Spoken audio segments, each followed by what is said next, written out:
The green-haired dog lady of the woods.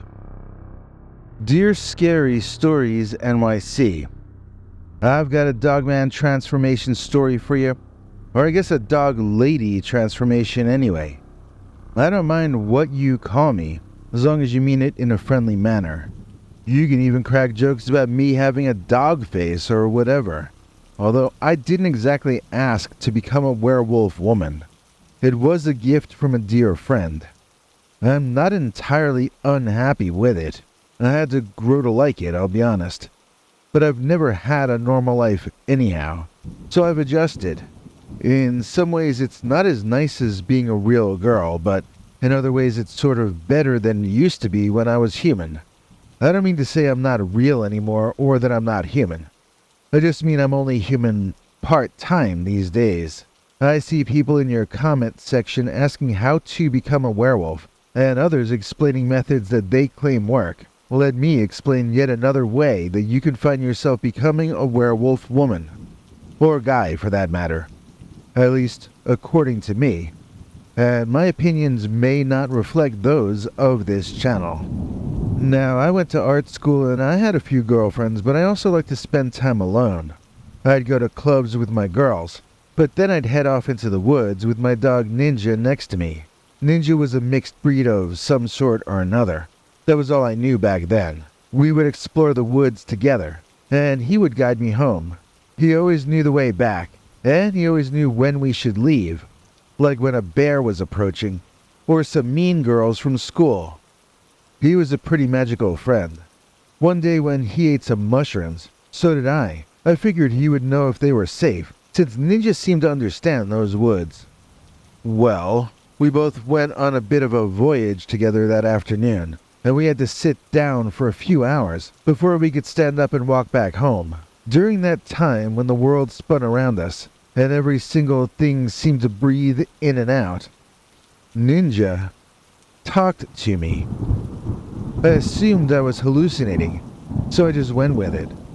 He told me that he was really a werewolf, but he chose to stay in dog form because he loved me and he wanted the best for me. I just thought that was so sweet that I hugged him and cried. Although he did draw blood when he did what he did. I asked him what that was all about, and he said that he just gave me a gift. After his time on Earth was done, and he could no longer be my protector and guide, then I would become the next werewolf, and I could protect and guide myself. I laughed inside, and I might have laughed on the outside too, I can't remember. Well, eventually, years later, it came time for that dog to move on to the next world, and I was hit pretty hard by it. My girls wanted to take me out to cheer me up, but I asked to put that off for a night or two. I wanted to be alone, and I wanted to go into those woods in remembrance of my friend who I had lost. It was there when I first began to change, to transform. It was Ninja's promise come fulfilled. It was his gift being passed on to me. I sort of knew that right from the beginning, but it's not an easy thing to accept if you know what I mean. Even if you think you believe in werewolves, that doesn't mean you expect a hallucinated promise from your dog to come true upon his passing, unless I didn't hallucinate that promise. Once the transformation starts, it pretty much takes over what you're doing. I mean, you aren't going to be able to watch YouTube or listen to tunes once the change starts hitting you. That first time it happened to me, the change sort of kept progressing, then regressing, then advancing again. To be honest, it still happens that way for me around a quarter to a third of the time, but usually not as bad as that first time. I kept thinking it was stopping, and then I was getting better, but then something else would happen. Well, like my lips turned black, and then my nose did too. And then it started to sort of go back to normal, except the next thing that happened was me growing fangs or whatever. I think the ear thing happens first for me most often. It's like my hair bunches up and becomes flesh ears, and then holes open up that connect to my ear canals. Suddenly I can hear like 10 times, 20 times, who knows how many times more stuff than I could hear before. I'll get real with you. That first time that I lost my hearing and then regained it so much louder and more detailed, I was not seeing this as a positive development. This was information overload. I mean, don't get me wrong. I don't think canines are smarter than humans, as it's clearly not the case. But there are ways in which werewolves process sensory information that's far more efficient than the way humans do. Or at least, I can hear more and I can understand more about what I'm hearing when I'm in my furry form than when I'm original flavor me. The same sort of thing happens for your ability to smell as well, but not until your nose folds out like an accordion. That was the worst part of any of it for me the first time. Since then I know it's coming, but the first time your face begins to extend out in front of your eyes, you probably aren't gonna enjoy it. Sometimes I'm growing fangs at the same time as that, and it can actually really hurt. Usually though I become conscious of the fangs either before or after the snout extends itself. I apologize for not being able to give you a simple listicle explaining what happens first, second, and so forth, but every part of my life is chaotic. My brother says I'm chaotic neutral. I don't know about the neutral part, but I got the word chaos tattooed on my body in a secret place, and I'm telling you, fate tattooed it all over my life in the same way. Each time I become the werewolf, it happens in different ways and in different orders, like it's still having trouble interfacing with my nervous system. I mean, maybe it is. Maybe that's why it works differently each time for me. I'm just guessing though, obviously. A lot of what was happening the first time was utterly baffling to me. I only witnessed parts of it reflected back in large mud puddles in the woods, since it had rained recently. It wasn't until the second time it happened that I could actually witness a good 70 or 80% of the transformation in a mirrored surface and understand it all better. The first time was the most frightening time, since I didn't know that I wasn't dying, to be honest. I felt like I was in that old movie The Thing, where I was mutating all over the place. I might have been exploding for all I knew. I mean, I did remember what I had hallucinated my old pooch saying to me, but I didn't really put that together with this until the second time, when I could see it clearly as it was happening. This first time was pain and fear, and my heart going so fast that I thought it was going to break itself and stop working. That first time, I actually went all the way to becoming a four-legged werewolf. That's only happened one time again since then. I usually stop changing at some point when I'm still up on two legs. I did write down a description of the end part of my first transformation in my diary back the next day after it happened. I'm going to cut and paste that directly in here because it's a fresher memory of it than I could possibly write for you today. I warn you, it's a bit ornate and flowery, which was my style before I started spending my nights running around barefoot, chasing people around and scaring everybody in the woods. My new lifestyle can bring you a little more down to earth than my old art school scene. Anyway, here's how I remembered my first transformation the morning after it happened. As the full moon rose high in the night sky, I could feel an inexplicable restlessness stirring within me. It was a strange sensation, as if my very essence were being pulled toward the celestial body above. My heart raced, and a tingling sensation coursed through my veins, as if something primal were awakening within me. I had always been drawn to the mysteries of the night, but this was different. This was as if the moon's silver light were calling out to me, beckoning me to embrace a hidden part of myself. As the clock struck midnight, an overwhelming surge of energy coursed through my body, causing my muscles to tense and my skin to prickle. Suddenly an intense pain gripped me, as if my bones were being reshaped and rearranged. I fell to the ground, writhing in agony, unable to comprehend what was happening to me. It felt as if my body were being torn apart, as if I were being reborn into something entirely new.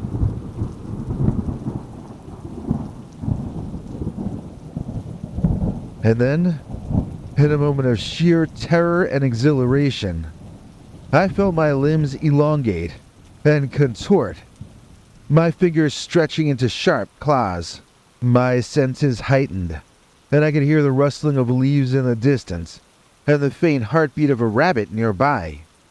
My vision transformed, allowing me to see in the darkness with an uncanny clarity.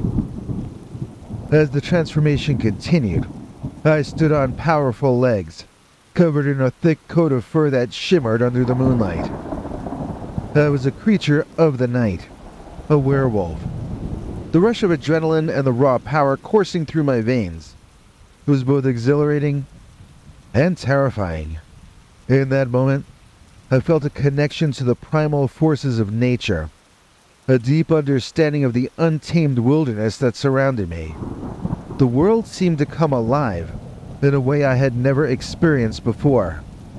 Every scent, every sound, every movement became vivid and intense.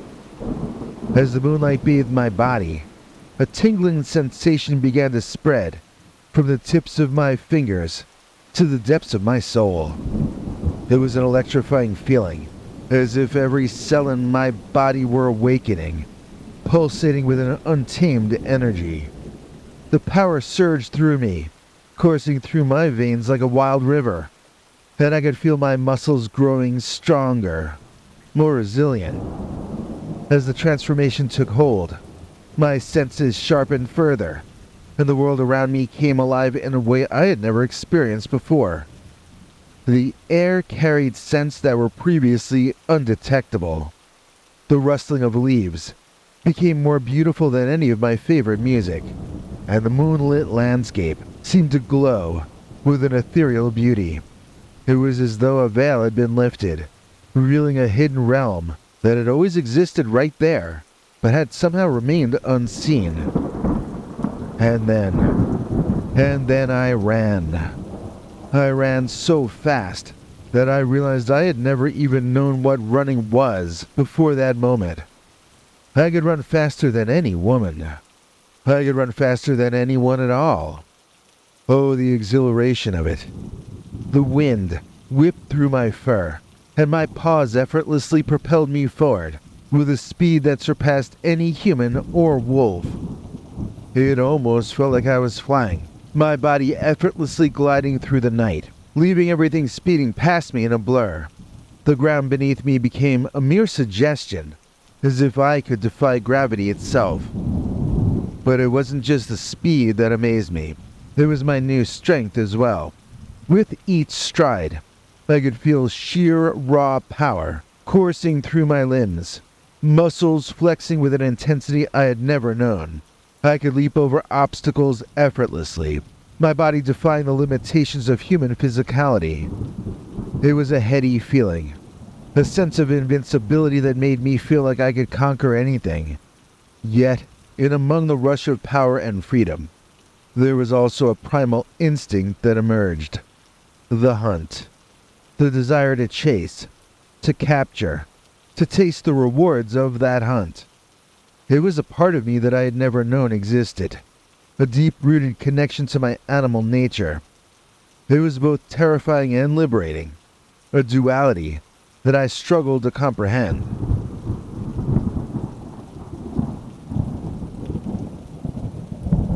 In that moment, as I ran with the strength and speed of a creature born of legend, I realized that I had become something more than human. I had become a werewolf, a being of immense power and untamed instinct. And though the transformation was both awe-inspiring and overwhelming, there was a part of me that I could no longer deny. But in amid the thrill of this newfound power, a sense of loss and confusion lingered. I was no longer the woman I once was. I had become a creature of the night, forever bound to the cycles of the moon. The duality of my existence, the struggle between my human self and the beast within, would forever shape my life. Countering that sense of loss was its equal and other side, the sense of duty binding me to this new life. My good friend had decided I would succeed him as the werewolf, and I had a duty to perform to my lost friend. I would be the werewolf, and I will be the werewolf until it comes time for me to pass the mantle on as well. As the first rays of dawn broke through the horizon, I felt the transformation slowly recede, my body returning to its human form. Exhausted and bewildered, I lay on the forest floor, contemplating the profound experience I had just undergone. From that night forward, I would forever be caught between two worlds, forever torn between the human and the beast. The moon had awakened something deep within me, something wild and untamed, and as I rose to my feet, ready to face the challenges that lay ahead, I knew that my new life would never be the same again.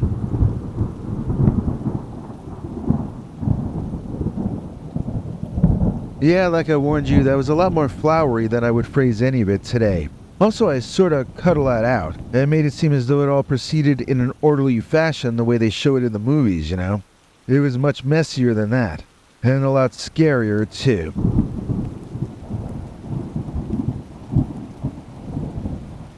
I thought I was gonna die, and in an ugly way like that old movie Scanners, if you know what I mean. And if you don't know what I mean, well, just forget it.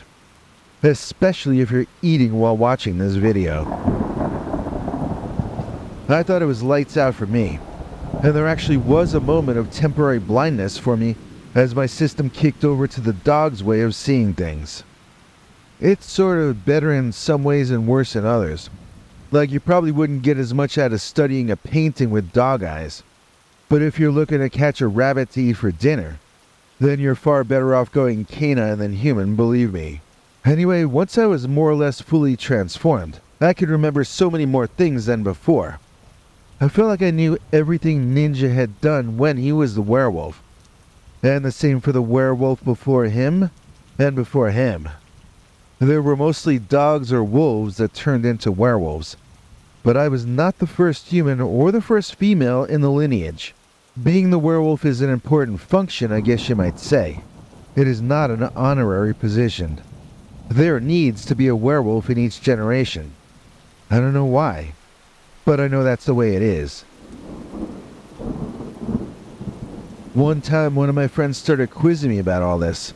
She wanted to know what exactly my turf was, and how much land I had to be the werewolf on. And were there werewolves everywhere? Were they broken down by state or county lines? I mean, she was half joking, but the truth is, I don't really know. I mean, I, the human being, don't really know the extent of the werewolf's turf. I just know that she knows, and I trust her to carry out her rounds and duties. And there will always need to be one in the future as well. We aren't just monsters. We don't kill and eat flesh. We kill and eat something that I guess might be better described as sin. I mean, I haven't stepped inside a church since I was a kid, so I don't feel like it's my place to comment on sinners and saints. But I just know that the werewolf, she goes after people who do abnormally bad things. And when I say people, I don't mean just humans. I mean points of consciousness lacking intelligence. Or points of intelligence lacking consciousness. Both are equally tasty to a werewolf. We are sin eaters. We eat animals who are diseased, but nothing hurts a werewolf. We swallow disease, and we leave behind a chance to rebuild something healthier than what had been there before our arrival. One of my friends compares me to a gardener pruning my plants, while another friend calls me the exterminator, which needs no further explanation. But the exterminator takes life away to make a healthier life possible in his wake. The exterminator is necessary. The exterminator is the werewolf. And the werewolf is me.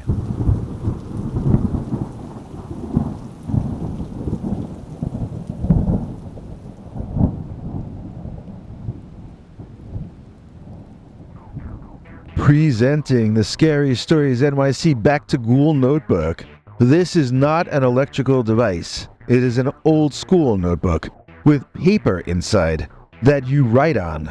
You must supply your own pen, pencil, or crayon, but the Dogman notebook can't wait for you to mark it up with whatever you like. You don't even have to be going back to school to use it either. It even works for old people like me. Stand out from the crowd with your Dogman Back to Ghoul notebook this autumn. Available now at the link in the description and the pinned comment. Also, hopefully an image of the notebook's cover is appearing directly under this video on YouTube. If so, you can click that and order one for yourself or a loved one right now.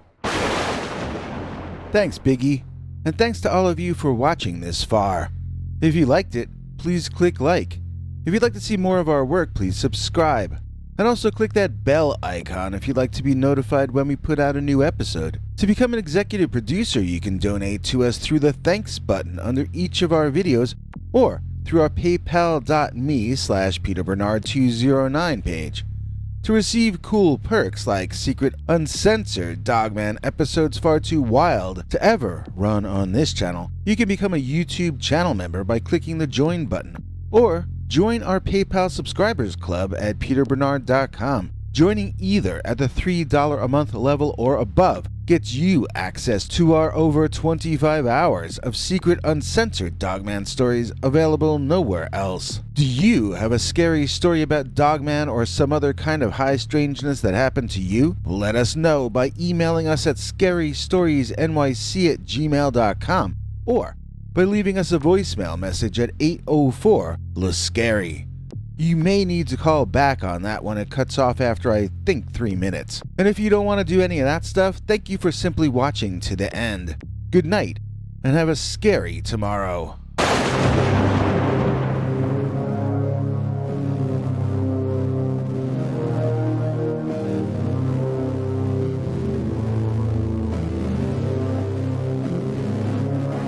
Come back for more scary stories.